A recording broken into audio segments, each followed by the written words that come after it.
Chains, Chapter 2. Amen, we said together.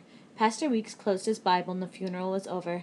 Nehemiah drove his shovel into the mound of dirt and pitched some of it into the open grave. The earth rattled and bounced on the coffin lid. Old Ben put on his hat and walked towards the mule team. Mr. Robert reached for the coins to pay the pastor. Ruth drew a line in the dust with her toe.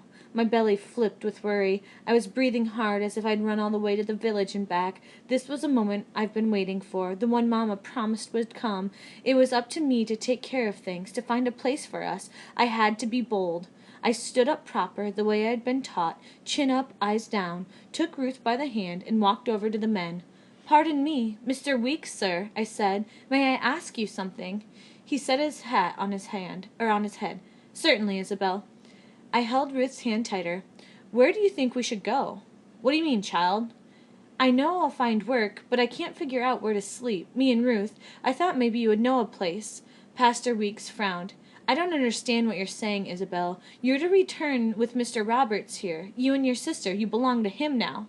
I spoke slowly, saying the words I had practiced in my head since Miss Mary Finch took her last breath, the words that would change everything.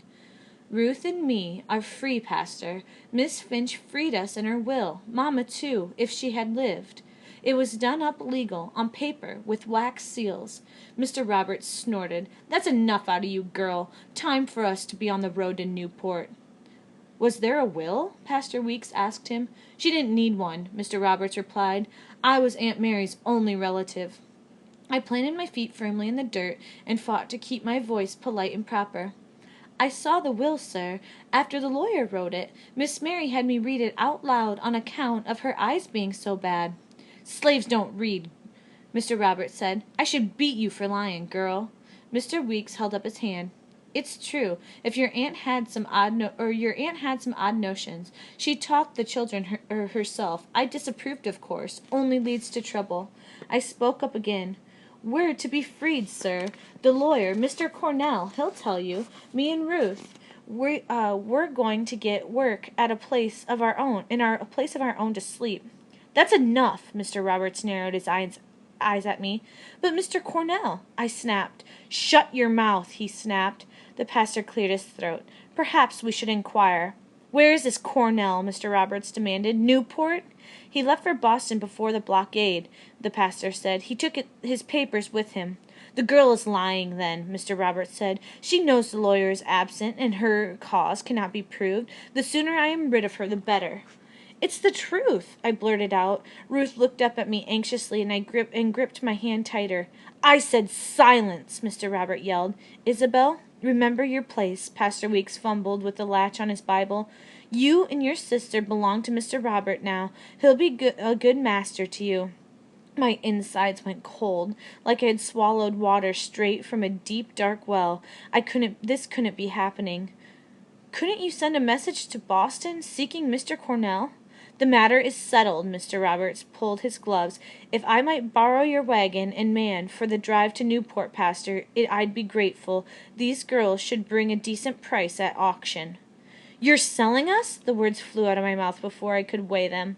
"Hush, Isabel," Pastor Weeks cautioned.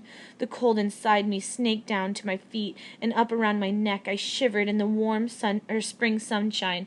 Ruth bent down and picked up a shiny pebble. What if we were split up? Who would take care of her? I fought back tears. "Pastor Weeks, please, sir." Mr. Robert knocked the dust off his hat. "They should go quick. Your wagon will be back by nightfall." The minister placed the Bible in his leather satchel and pulled it over his shoulder. He studied the ground, his hands, Mr. Robert's horse, and the clouds. He did not look at me. "You'll be wanting to bring their shoes and blankets," he said finally. "They'll fetch a better price that way." "True enough. I'll have a word with Ben, explain matters." Pastor Weeks walked toward his own slave, keeping a hand on the satchel so it didn't bump on his side. My heart wanted to force my feet to run, but I couldn't feel them. I couldn't feel my hands, nor my arms, nor any part of myself. I had frozen solid, sticking to the dirt.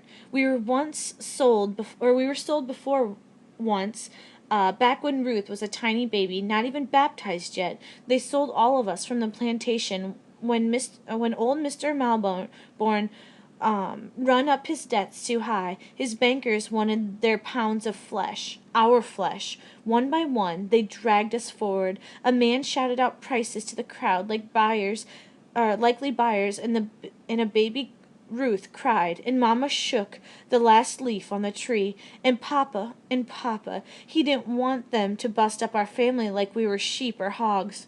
I'm a man, he shouted, and and he was Mamma's husband and our father, and baby Ruth, she cried and she cried. I thought Mamma would shatter like a bowl when it falls off the table. Papa fought like a lion when they came for him, the strong lion, roaring. It took 5 of them with hickory clubs, and then Mamma fainted, and I caught baby Ruth just in time, and there was lion's blood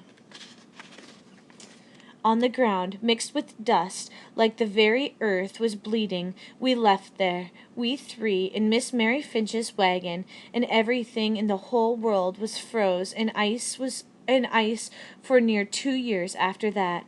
I opened my mouth to roar, but not a sound escaped. I could not even mew like a kitten.